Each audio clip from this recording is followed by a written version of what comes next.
First up, with details coming in on the multiple bilaterals that were held of Prime Minister Modi with several leaders on the sidelines of the G20 summit. The Prime Minister held bilateral with Italian counterpart Giorgia Meloni, and both the leaders discussed issues of defense, security, trade and technology. The Prime Minister also held a meet with Indonesian President, and the two leaders discussed ways to improve ties in security and healthcare areas.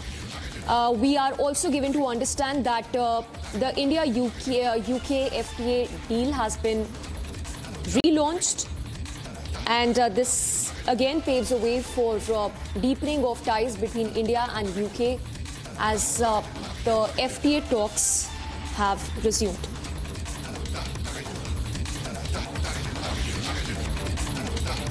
So from the Portugal counterpart to meet with Emmanuel Macron, several of these key meetings that were held on the sidelines of the G20 summit.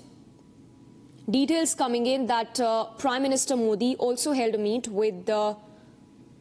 S. Jaishankar held a meet with Chinese Finance Minister Wang Yi on the sidelines of the G20 summit. And there were talks that were held on India-China border issue. This after a truce deal was struck between India and China in the Galwan Valley. So after that landmark LAC truce deal, a meet that was held between Dr. S. Jaishankar and his counterpart Wang Yi, the finance minister.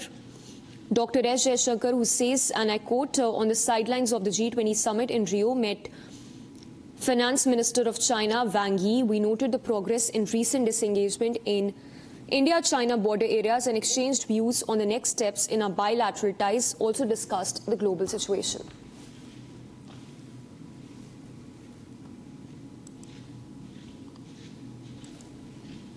And let's shift focus to COP29 that is being held in Azerbaijan. Activists have been raising their voices outside the COP29 venue in Azerbaijan's Baku, calling for stronger climate action plan and more funding for vulnerable nations. Insiders, negotiators have been struggling to agree on a deal with just days left to hammer out a climate action plan. In Baku, Azerbaijan, climate activists are forming a silent protest outside the United Nations Climate Summit, demanding urgent action on climate justice. Waving flags and covering their mouths with silence tapes, demonstrators are calling for more funding to help countries transitioning to clean energy and cope with climate disasters. So we were organizing this action because here in Baku, countries are negotiating a new climate finance target, and rich countries say that they don't have enough money to pay for climate action. But while we gather in here in Baku, governments are also gathering in Paris, where they are discussing a deal that can end $41 billion a year in oil and gas export finance. And this is critical because these are government handouts to the fossil fuel industry. And we know that if we want to reach climate goals, we cannot have any further investments in new oil and gas. This global day of action is echoing around the world as negotiators at COP29 are struggling to make headway on a crucial climate finance deal. The stakes are high, with developing nations needing hundreds of billions, if not trillions, in funding to tackle climate change and move to renewable energy.